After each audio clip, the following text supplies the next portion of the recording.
포브스가 발표한 최신 세계 억만장자 리스트를 들여다보면요. 이건 단순히 부자들의 명단이 아닙니다. 오늘날 전 세계의 부가 어디로 또 어떻게 흘러가고 있는지를 보여주는 뭐랄까 하나의 거대한 지도 같은 거죠. 지금부터 그 지도를 함께 펼쳐보겠습니다. 시작부터 정말 놀라운 사실 하나 알려드릴게요.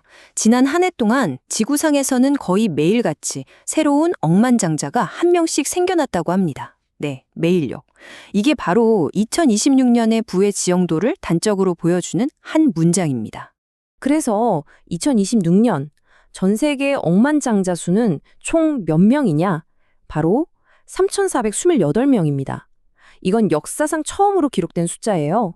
그럼 이분들의 자산을 다 합치면 얼마나 될까요? 무려 20조 1천억 달러입니다. 20.1조 달러. 정말 상상도 안 가는 액수죠. 그러니까 역사상 가장 많은 억만장자들이 역사상 가장 큰 부를 가지게 된 그런 해가 된 겁니다. 자, 그럼 구체적으로 2026년이 얼마나 대단한 해였는지, 어떤 기록들을 갈아치웠는지 한번 자세히 들여다볼까요? 이 그래프를 보시면 딱 1년 사이에 무슨 일이 일어났는지 바로 알 수 있습니다. 억만장자들의 총 자산이 16조 1천억 달러에서 20조 1천억 달러로 4조 달러나 점프했어요. 단 12개월 만에 말이죠. 엄청난 도약입니다. 2026년은 그냥 기록 한두 개가 깨진 게 아니에요. 억만장자 수도 역대 최다, 그들의 총 자산도 역대 최고. 심지어 역사상 가장 부유한 인물이 등장했고 여성 억만장자 수도, 또 28살짜리 최연소 자수성가 억만장자까지. 말 그대로 부와 관련된 거의 모든 부문에서 새로운 역사가 쓰인 겁니다. 이렇게 어마어마한 부가 쌓이고 있다면 당연히 궁금해지죠. 도대체 어디에서 이런 일들이 벌어지고 있는 걸까요? 자, 세계 억만장자 지도를 한번 살펴보겠습니다. 지도를 딱 펼쳐보면 한 나라가 압도적이라는 걸 알 수 있습니다. 바로 미국인데요. 무려 993명입니다. 그 뒤를 중국이 610명, 그리고 인도가 229명으로 바짝 쫓고 있죠. 근데 여기서 진짜 중요한 건 미국의 독보적인 위치예요. 2위인 중국과 3위인 인도의 억만장자 수를 합쳐도 미국 한 나라에 미치지를 못합니다. 이건 미국이 여전히 세계 부의 심장부라는 걸 아주 명확하게 보여주는 거죠. 자, 이제 이런 거시적인 숫자들에서 한 걸음 더 들어가서요. 이 엄청난 부를 일군 사람들은 과연 어떤 사람들인지 그 얼굴들을 한번 만나보겠습니다. 네, 이 상상도 못할 숫자 뒤에 있는 사람들 과연 누구일까요? 지금부터 몇몇 핵심 인물들을 소개해 드릴게요. 첫 번째 인물은 명품 제국 LVMH를 이끄는 수장, 바로 베르나르 아르노입니다. 순자산이 무려 1,710억 달러. 정말 대단하죠? 그런데 흥미로운 점은 그가 작년에는 세계 최고 부자였는데 올해는 그 자리에서 내려왔다는 사실입니다. 대체 무슨 일이 있었던 걸까요? 이유가 뭐였냐면요. 바로 명품 시장의 수요가 예전 같지 않았기 때문입니다. 이걸 보면 세계 1등 부자라고 해도 그 자리가 계속 보장되는 건 아니구나, 정말 변화무쌍하구나 하는 걸 알 수 있죠.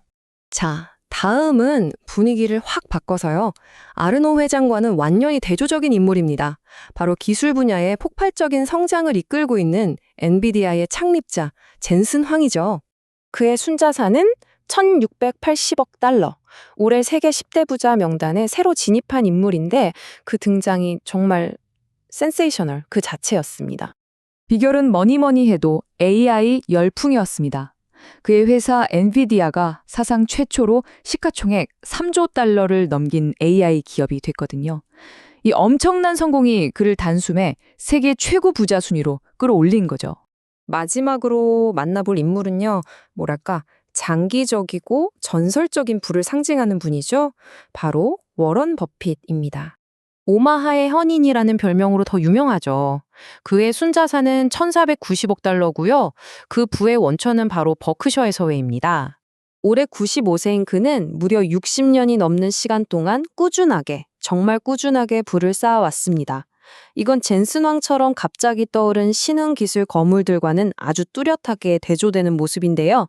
부를 쌓는 길도 이렇게나 다양하다는 걸 보여주는 것 같습니다. 자, 그럼 이제 다시 한 발짝 물러나서 지금까지 본 이 모든 데이터들이 우리에게 던지는 메시지는 무엇인지 그 큰 그림을 한번 정리해 보겠습니다. 종합해보면 크게 4가지 흐름으로 요약할 수 있겠네요. 첫째, 부가 정말 기록적인 속도로 최상위층으로 쏠리고 있다. 둘째, 그 속도를 이끄는 건 다름 아닌 AI 같은 신기술이다. 셋째, 이 모든 부 창출의 중심에는 여전히 미국이 굳건히 버티고 있다. 그리고 마지막으로 좀 흥미로운데요.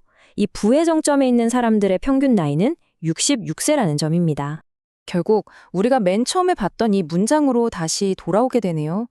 지난 한 해 동안 지구상에서는 거의 매일 새로운 억만장자가 한 명씩 탄생했다. 이 한 문장이 이 모든 상황을 함축하고 있는 것 같습니다. 소수의 재산이 역사상 유례없는 수준으로 불어나고 있는 지금, 이러한 부의 집중 현상은 과연 우리 나머지 사람들에게, 그리고 우리 사회 전체에 어떤 의미를 던지는 걸까요? 이 질문을 끝으로 오늘 이야기는 여기서 마치겠습니다.